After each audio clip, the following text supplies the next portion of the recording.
அனைவருக்கும் வணக்கம்.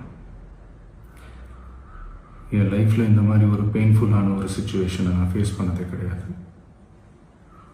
மனசு முழுக்க வலி வலி மட்டும்தான்.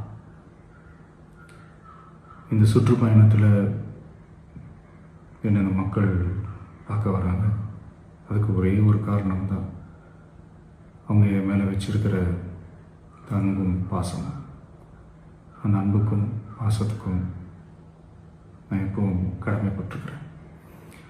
அதனால தான் இந்த சுற்றுப்பயணத்தில் மற்ற எல்லா விஷயங்களையும் தாண்டி மக்களுடைய சேஃப்டி, அதில் எந்த காம்ப்ரமைஸும் பண்ணிடக்கூடாதுன்றதுக்காக தான் அது என் மனசில் ரொம்ப ஆழமாக இருக்கும் அந்த எண்ணம்.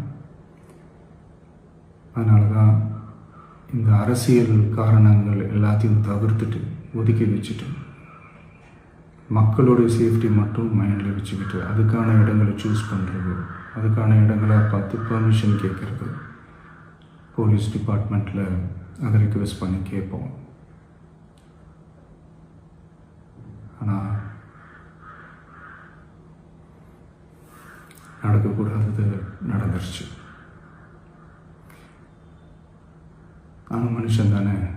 அந்த நேரத்தில் அத்தனை பேர் பாதிக்கப்பட்டு இருக்கும்போது எப்படி அந்த ஊரை விட்டுட்டு என்னால் கிளம்பி வர முடியும்?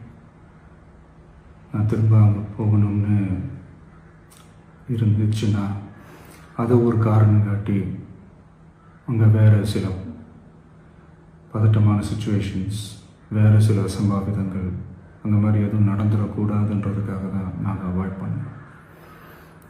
இந்த நேரத்தில் சொந்தங்களை இழந்து தவிக்கிற அத்தனை குடும்பங்களுக்கும் என்னுடைய ஆழ்ந்த இரங்கலை தெரிவிச்சுக்கிறேன். எனக்கு தெரியும், என்ன சொன்னாலும் இது ஈடையாகாதுன்னு எனக்கு தெரியும். ஹாஸ்பிட்டலில் ட்ரீட் பண்ணிகிட்ருக்கிற எல்லாருமே சீக்கிரமாக க்யூர் ஆகி வரணுன்றதை இந்த நேரத்தில் நான் வேண்டிக்கிறேன். கூடிய சீக்கிரமே உங்கள் எல்லாரையும் நான் சந்திக்கிறேன்.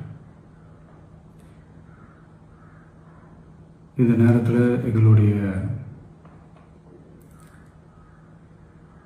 வலிகளை, எங்களுடைய நிலைமையை புரிஞ்சுக்கிட்டு எங்களுக்காக பேசின அரசியல் கட்சிகளை சார்ந்த நண்பர்கள், தலைவர்கள் அனைவருக்கும் என்னுடைய நன்றியை தெரிவிச்சுக்கிறேன். கிட்டத்தட்ட ஒரு 5 மாவட்டத்துக்கு பிரச்சாரத்துக்கு போனோம். இந்த மாதிரி எதுவுமே நடக்கல. ஆனால் கரூரில் மட்டும் ஏன் எப்படி நடக்குது, எப்படி நடக்குது? மக்களுக்கு எல்லா உண்மையும் தெரியும். மக்கள் எல்லாத்தையும் பார்த்துக்கிட்டு இருக்கிறாங்க. கரூரை சேர்ந்த அந்த மக்கள் அந்த உண்மையெல்லாம் வெளியில் சொல்லும்போது எனக்கு கடவுளே நேரில் வந்து இறங்கி அந்த உண்மைகள்லாம் சொல்கிற மாதிரி எனக்கு தோணுச்சு. சீக்கிரமே எல்லா உண்மைகளும் வெளியில் வரும்.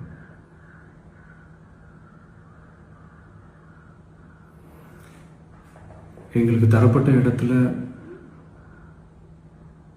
நாங்கள் போய் அந்த ஸ்பாட்டில் நின்று நாங்கள் பேசிட்டு வந்தோம். அதை தாண்டி எந்த தவறும் எங்கள் சைடில் நாங்கள் எதுவுமே செய்யலை.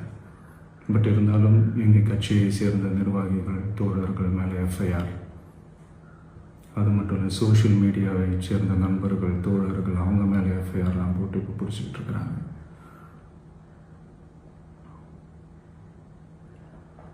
சிஎம் சார், உங்களுக்கு ஏதாவது இந்த பழி வாங்கணும் அப்படின்ற எண்ணம் ஏதாவது இருந்துச்சுன்னா என்ன வேணாலும் பண்ணுங்க. அவங்க மேலே கை வைக்காதீங்க. நான் ஒன்று வீட்டில் இருப்பேன், இல்லை நான் ஆஃபீஸில் இருப்பேன். என்ன வேணாலும் செய்யுங்க. நண்பர்களே, தோழர்களே, நம்மளோட அரசியல் பயணம் இன்னும் ஸ்ட்ராங்காக, இன்னும் தைரியத்தோட கண்டினியூ ஆகும். தேங்க்யூ.